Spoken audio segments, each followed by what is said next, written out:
First chapter half complete हो चुका है, 2-3 वीडियो में ये भी कंप्लीट करने का पूरा कोशिश करूँगा। तो गवर्नमेंट ऑफ इंडिया 1935 जो एक्ट आया था, ये उस टाइम का बहुत ज़्यादा इंपॉर्टेंट एक्ट था। क्यों? क्योंकि जो गवर्नमेंट ऑफ इंडिया एक्ट 1919 था, उसके बाद इन्होंने कमीशन सेटअप करनी थी 10 साल के बाद, जो 1929 में करनी थी, पर कर 27 में दी, जिसे हम साइमन कमीशन कहते हैं। जिसे प्रपोज किया गया था कॉन्स्टिट्यूशनल रिफॉर्म्स बताने के लिए, गवर्नमेंट क्या काम कर रही है, कैसे काम कर रही है, प्रोग्रेस है कि नहीं है, वो सब एस्टिमेट लगाने के लिए था। साथ ही बताने के लिए था कि क्या कॉन्स्टिट्यूशनल चीज़ें बनानी चाहिए, कैसे कॉन्स्टिट्यूशन बन सकता है इंडिया के लिए। अब ये इंडिया के लिए था, पर इनके लोग ने इनका अपोज किया। क्यों किया? क्योंकि इसमें ना इंडिया का रिप्रेजेंटेशन ही नहीं था। ये सारी की सारी वाइट कमीशन थी, इसमें एक भी इंडियन इंसान को लेना उन्होंने ज़रूरी नहीं समझा। जब इस बात के बारे में पूछा गया इनसे कि आपने ऐसा क्यों नहीं किया, तो इन्होंने क्या क्या एक्नॉलेज किया कि ब्रिटिश गवर्नमेंट ने ये एक्नॉलेज किया कि आप लोग इतने कैपेबल ही नहीं थे इसको बनाने के लिए, ठीक है। तो ड्रॉ करने के कॉन्स्टिट्यूशन को acceptable to all sections, India की सारी सोसाइटी के लिए, सारी कम्युनिटी के लिए आप ऐसा कॉन्स्टिट्यूशन बना ही नहीं सकते, आपके बस की ही बात नहीं है जिसमें सारी बातें हो, ठीक है, जो एक्सेप्ट कर ले सारे सेक्शंस। तो इसको चैलेंज समझा हम लोगों ने और हमने इसको एक्सेप्ट कर लिया। फिर एक कमेटी बनाई गई जिसको हेड करते थे मोतीलाल नेहरू, जो हमने पिछले वीडियो में डिस्कस करा है, पर I am just giving you a just again. तो नेहरू ने रिपोर्ट सबमिट करी, जो कि फाइनली एक्सेप्ट कर ली गई थी कलकत्ता सेशन में। देन उसके बाद साइमन कमीशन रिपोर्ट भी आ गई थी हमारी। उसके बाद जिन्ना के 14 पॉइंट भी थे, क्योंकि इसको लग रहा था कि नेहरू रिप्रेजेंट नहीं करेगा मुस्लिम्स को, सबके लिए नहीं होगा, मुस्लिम्स पीछे रह जाएंगे। जिन्ना ने भी अपने 14 पॉइंट्स दे दिए। जिन्ना ने ये भी सजेशन दिया था कि 3 राउंड टेबल कॉन्फ्रेंस करो, उसके बाद इन सारी चीज़ों को घुलो मिलो और जो भी अच्छा लगे उसे 1935 वाले एक्ट में डाल दो। इन्होंने एक्सेप्ट कर लिया। 3 राउंड टेबल कॉन्फ्रेंस हुई 1932 तक। और इसमें रिकमेंडेशन जो थी, इसमें और भी चीज़ें मिलाई गई, ये खाली चीज़ें नहीं थी। इसके बाद एक और कमेटी सेटअप हुई, एक डिस्कशन हुआ जहाँ पे इन तीनों राउंड टेबल कॉन्फ्रेंस के रिकमेंडेशंस को देखा गया। वाइट पेपर पब्लिश किया था जो ब्रिटिश गवर्नमेंट ने 1933 में, उसको देखा गया। साथ में रिपोर्ट देखी गई जॉइंट सेलेक्ट कमेटी की। इन तीनों चीज़ों को जब जाना गया, परखा गया और एक और कमेटी सेटअप करी गई, उसके बाद में government of India act 1935 introduce किया गया इंडिया के अंदर, जो कि बहुत ज़्यादा इंपॉर्टेंट था। नाउ वी विल डिस्कसिंग इस एक्ट के अंदर ऐसा क्या चेंज था और ऐसा क्या मेजर था कि इसको इतना लैंडमार्क बोला जा रहा है। सबसे पहला जो चेंजमेंट आया था वो था secretary of state for India जो था वो उस टाइम पे वो थे लॉरेंस डुंडास, ठीक है, जिनके अंडर अर्लियर में इंडियन काउंसिल मेंबर्स रहा करते थे। तो इसे ऐसे समझो कि ये बंदा रहता है इंग्लैंड में, ठीक है, ये हमारा सेक्रेटरी है, ये कंट्रोल रखता है हमारा वॉइस रॉय के अंदर जो इंडिया में फिजिकली प्रेजेंट है। तो ये फिजिकली जो है कैबिनेट मिनिस्टर है इंग्लैंड का, ठीक है। ये कंट्रोल रखता है वॉइस रॉय का जो कि इंडिया के अंदर फिजिकली प्रेजेंट है। और इसके अंडर जो इसके इंडियन काउंसिल बोला जाता था, ICM, इंडियन काउंसिल मेंबर्स हुआ करते थे। तो अब इंडियन काउंसिल मेंबर का नाम चेंज करके एडवाइजर रख दिया गया और जहाँ ये मेंबर 15 हुआ करते थे उसे स्ट्रक डाउन करके 6 पे लेके आ गए। साथ में सेक्रेटरी ऑफ स्टेट जो था इंडिया का, और अब बर्मा बोलने लगा क्योंकि इंडिया से काट के बर्मा अलग कर दिया गया था, ठीक है। अलॉन्ग विद दिस जो हमने सेकंड डेवलपमेंट देखना है वो है हमारा सेंट्रल लेजिस्लेचर का, ये भी बहुत इंपॉर्टेंट है। अब मेन चीज़ें आनी है इसमें।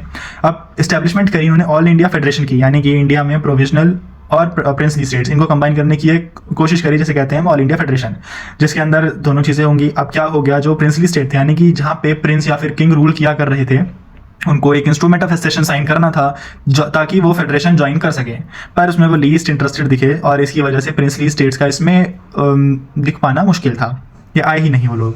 साथ ही साथ इसमें सेपरेट इलेक्टोरेट्स भी दिए गए और इसमें मतलब और ज़्यादा ही दे दिए गए। इनफैक्ट अभी मुस्लिम्स और सिख्स को ही दिए जा रहे थे, साथ साथ में अब यूरोपियंस, लैंडलॉर्ड्स, वुमेन्स और लेबर्स को भी इन्होंने सेपरेट इलेक्टोरेट्स देना चालू कर दिया।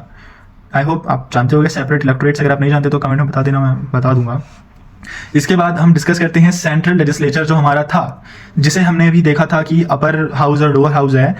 यहाँ पे थोड़े से चेंजेस हुए, यहाँ पे ना रिप्रेजेंटेशन बढ़ा दिया गया, जो कि ऑब्वियसली इंडियन नेशनल कांग्रेस और मुस्लिम लीग की डिमांड रही थी बहुत टाइम से, उसको बढ़ा दिया गया फाइनली। जहाँ 145 मेंबर्स हुआ करते थे अब वहाँ पे 375 मेंबर्स कर दिए गए। साथ ही जो अपर लोअर हाउस था उसका नाम चेंज करके फेडरल असेंबली कर दिया गया, दिस वॉज चेंज, ठीक है। इस साइड में जो हमारा अपर हाउस था वो काउंसिल ऑफ स्टेट ही रहा, जिसमें पहले मेंबर 60 हुआ करते थे, अब 260 कर दिए गए। अब हमने जैसे ऊपर डिस्कस किया था ऑल इंडिया फेडरेशन के बारे में, तो यहाँ पे 2 सिस्टम कर दिए गए थे, एक प्रिंसली स्टेट्स आ रहा था इसमें और ब्रिटिश इंडिया आ रहा था, यानी कि प्रोविंशियल स्टेट्स। ऐसा ही दोनों में हो रहा था, पर प्रिंसली स्टेट्स जो थे इनका बहुत कम रिप्रेजेंटेशन था, बिकॉज वो आना नहीं चाह रहे थे क्योंकि उन्हें साइन नहीं करना था एक्सेशन ब्रिटिश के साथ में। सबसे बड़ा अचीवमेंट था इसमें मेंबर्स का इंक्रीज करना। अब जो सारे गवर्नमेंट ऑफ इंडिया एक्ट हमारे पूछे गए हैं वो मेजरली 10-20 नंबर पे पूछे गए हैं और तीनों ही पूछे गए हैं VYQs में। तो सजेशन ये रहेगा कि आप दो चीज़ को साथ में लेके चलोगे। 35 का पूछा है तो 19 भी डिस्कस करो कि उसमें एक्ट में क्या हुआ था, इसमें क्या चेंज हुआ, और आगे वाले एक्ट में अगर 47 पूछा जाए तो बताना कि पहले वाले में क्या था और आगे वाले में क्या था, सो दैट आपका थोड़ा कंटेंट बढ़ जाए और थोड़ी क्लियरिटी मिले सामने वाले को कि चेंज हुआ तो हुआ क्या एक्चुअली में। अगर आप लिखेंगे नंबर इंक्रीज करे तो क्यों इंक्रीज करे, कहाँ इंक्रीज करे, तो आप जब पहले का जस्ट देंगे कि वहाँ पे पहले 6 मेंबर हुआ करते थे अपर हाउस में, अब बढ़ा के इतने कर दिए गए, तो एक क्लियर अंडरस्टैंडिंग आएगी सामने वाले को भी कि इसको पता है इस चीज़ के बारे में। अब जो सबसे बड़ा चेंज होता है डाया की सिस्टम, जो हमने पिछली बार देखा था, जो कि प्रेजेंट था हमारे प्रोविंशियल सब्जेक्ट्स के अंदर, ठीक है, प्रोविंशियल लेजिस्लेचर में, अब उसको चेंज करके कर दिया गया था फेडरल में। यानी कि अब यूनियन जो गवर्नमेंट थी हमारी, उसके अंदर 2 सब्जेक्ट्स डिवाइड कर दिए गए थे। यहाँ पे डाया की इंट्रोड्यूस करी गई थी हमारी एट द फेडरल लेवल, नाम चेंज करके यहाँ पे चेंज कर दिया गया है इस बार, ठीक है। और इसके अंदर सेम चीज करी, ट्रांसफर सब्जेक्ट करे और रिजर्व सब्जेक्ट करे। अब हमने जैसा डिस्कस किया था पहले, जो प्रोविंशियल लेवल पे था उसमें गवर्नर और इंडियन मिनिस्टर्स कर रहे थे, बट अब क्योंकि ये मतलब बड़े लेवल पे आ गया है, अब ये फेडरल लेवल पे आ गया है, ऊंचे लेवल पे आ गया है, तो यहाँ पे वॉइसरॉय जो कि हेड ऑफ इंडिया था उस टाइम पे, वॉइसरॉय और उसके मिनिस्टर्स तय कर रहे थे ट्रांसफरेबल सब्जेक्ट्स पे। जो रिजर्व सब्जेक्ट्स है उस पे हमारे वाइसरॉय, साथ साथ में हमारे एग्जीक्यूटिव काउंसिल जो थी वो मदद कर रही थी उनको। और इस टाइम पे जो डुअल गवर्नमेंट इंट्रोड्यूस हुई थी वो हुई थी हमारी फेडरल लेवल पे। साथ में यहाँ पे पहली बार हमारा कॉन्करेंट लिस्ट भी इंट्रोड्यूस किया गया था, मतलब कि वो चीज़ें जहाँ पे सेंट्रल और स्टेट दोनों मिलकर के काम करेंगी या लॉ बनाएंगी उसे हम कॉन्करेंट कहते हैं। इसके अंदर 36 सब्जेक्ट्स थे, फेडरल सब्जेक्ट्स में हमारे 59 सब्जेक्ट्स आते हैं और प्रोविंशियल सब्जेक्ट्स के अंदर हमारे 54 सब्जेक्ट्स आते हैं। इसमें जो लॉ बनाती थी वो बनाती थी एडमिनिस्ट्रेटिव बाय गवर्नमेंट, यानी कि गवर्नर के साथ साथ जो इंडियन मिनिस्टर्स हमने डिस्कस करे थे वो लोग यहाँ पे लॉ बनाया करते थे। आई होप इतना आपको क्लियर होगा।